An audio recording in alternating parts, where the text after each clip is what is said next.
What's up YouTube, Capital G here doing a quick video on an amazing card coming out of Raging Tempest with so much potential to just expand the way that decks are constructed, called Lawnmowing Next Door. This is a card that just allows some crazy shit to happen, and I think it's really good for creative deck builders, people who don't necessarily love how archetype, focused Yu-Gi-Oh is and don't necessarily like to follow the trends of the meta. This really lets you just, open up all types of possibilities with deck building and pretty much throw whatever the fuck you want into a deck. So for those of you who are just unfamiliar with the card, because it won't be coming out until February, it says if you have more cards in your deck than your opponent, send cards from the top of your deck to the graveyard until you have the same number of cards in your deck as your opponent. So to put in layman's terms, it's a card that says if you have 10 cards in your deck and your opponent has 5 cards in their deck, you would basically mill 5 cards so that you have 5 cards left in your deck.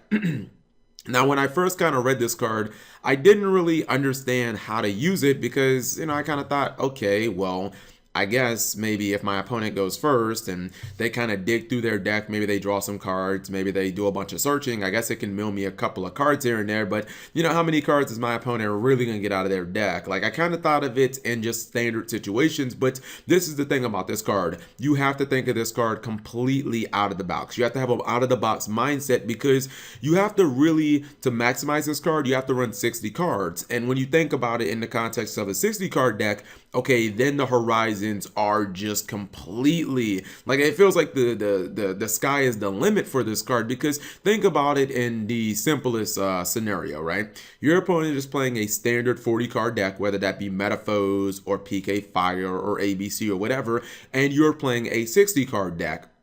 If you activate this turn 1, your opponent has 35 cards in their deck, and you have 55 cards in your deck, you will mill 20 cards without anything else having to happen. You get to mill 20 cards. Like, think how amazing and how much of a big deal that would be. I mean, you're thinking of basically activating 4 Needlebug's Nests, or even if 6 cents was legal, you'd be milling the maximum from 6 cents 3 times over. Like, that is huge. And then think about it in a common situation of maybe you go second, which, by the way, I think that all of these decks should go second because, consistency is something you want to try and raise. You want to keep it as high as possible, and getting that 6th card actually makes a difference. It gives you a better chance of opening with Lawnmowing Next Door, one of the cards like Left Arm Offering that can actually get you it. But think about if your opponent did a very standard opening of activating Pot of Desires. All of a sudden, their 35 cards in deck is what they draw to, and then they mill, 10 cards off the top. Like, they've got a lot less cards in their deck, and all of a sudden, instead of milling 20 cards, you're now milling upwards of 30 cards. I mean, 30 cards, half of your deck is fucking ridiculous. But even if you just mill, let's just say you mill, for argument's sake, 20 cards, right? Think about how many amazing cards in Yu-Gi-Oh love to be milled. I mean, we kind of started seeing this when Minerva Sworn started to become a thing. This goes all the way back to like when Damage Juggler was still legal and whatnot. We started seeing people make decks of just a whole bunch of level 4 monsters that kind of just like being milled. And for the most part, I've kind of, followed that trend, or I've kind of followed that build.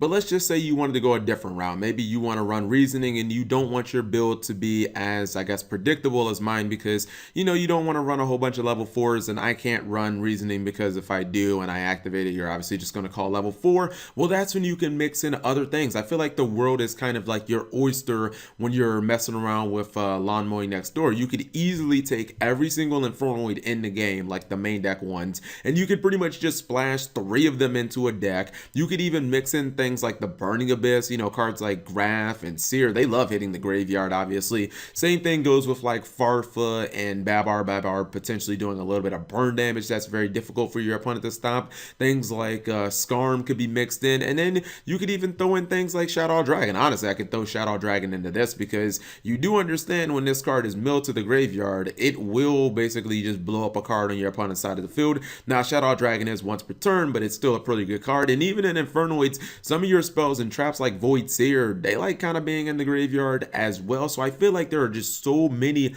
amazing possibilities. And what's cool is these decks don't necessarily have to run traps to defend themselves. Necro Garden is a legitimate option. I kind of went that route, obviously not just considering the obvious Electromagnetic Turtle, which most of these decks, even if you were going to run an Infernoid type build, would probably run. But I decided to go with Tri-Dye Dice as kind of like my Necro Gardener. Basically the same exact effect as Necro Gardener, but what's cool about Tri-Dye Dice is it can obviously be searched with Spheroid Turret. You get to play the whole Daunting Pose, or excuse me, Rise to Full Height loop with Omega. In fact, Omega has so much crazy plays that it can do in this deck. Like there's kind of just a lot of synergy with Cyframe Lord Omega. We know how broken Omega is, and you know a lot of people use it to recycle Mizukis or to take a bunch of cards out their hand, but think about how much banishing this deck does. Actually, one of the cool things that I learned today that you can do with this deck is, so there was a duel where I was playing this deck and I had 2 copies of Tri-Dye Dice in my graveyard, right?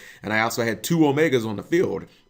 Well, what you can do is when your opponent enters the standby phase, you can banish both of these copies of Tri-Dye Dice, and then your opponent's first 2 attacks would be negated. And then in that same standby phase, you can put both of those copies of Tri-Dye Dice back into your graveyard, and it basically creates a pseudo loop where your opponent can never attack, because basically you can negate up to 4 attacks during that turn. And I mean, how many decks are going to attack 4 times in one turn?